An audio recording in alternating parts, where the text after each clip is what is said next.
Welcome to Session 11, Fraction Operations in Measurement. Fraction arithmetic becomes reliable when the operation matches the situation. Addition and subtraction combine equal-sized pieces. Multiplication finds a fraction of a quantity.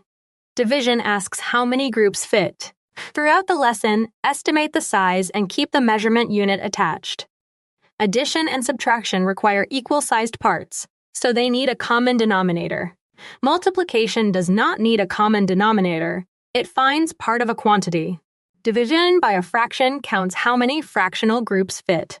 A proper positive fraction times a positive number makes it smaller, while division by that fraction makes the quotient larger.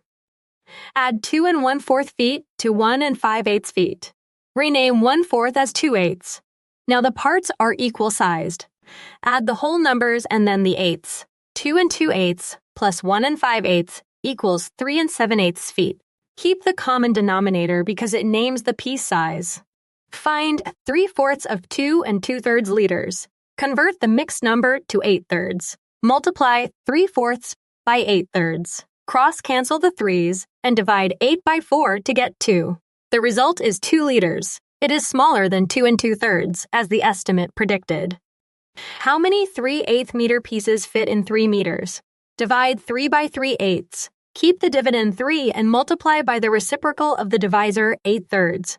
The 3's cancel, leaving 8 pieces. The quotient is larger than 3 because each piece is shorter than 1 meter. Units help verify the operation. Adding lengths produces another length. Multiplying one length by another produces area and square units. Dividing a total length by a piece length cancels the length unit and produces a count. If the resulting unit does not match the requested quantity, revisit the setup before trusting the arithmetic. Checkpoint. How many 3/4 cup servings are in 3 cups? Divide 3 by 3/4. Multiply 3 by 4/3. The 3's cancel, leaving 4. The correct answer is 4 servings, and 4 servings of 3/4 cup rebuild the original 3 cups. Choose the fraction operation from the situation, predict whether the result should grow or shrink, create common denominators only for addition or subtraction, and reciprocate only the divisor and division. Simplify and keep the unit visible. Continue learning and practicing at bridge2exam.com.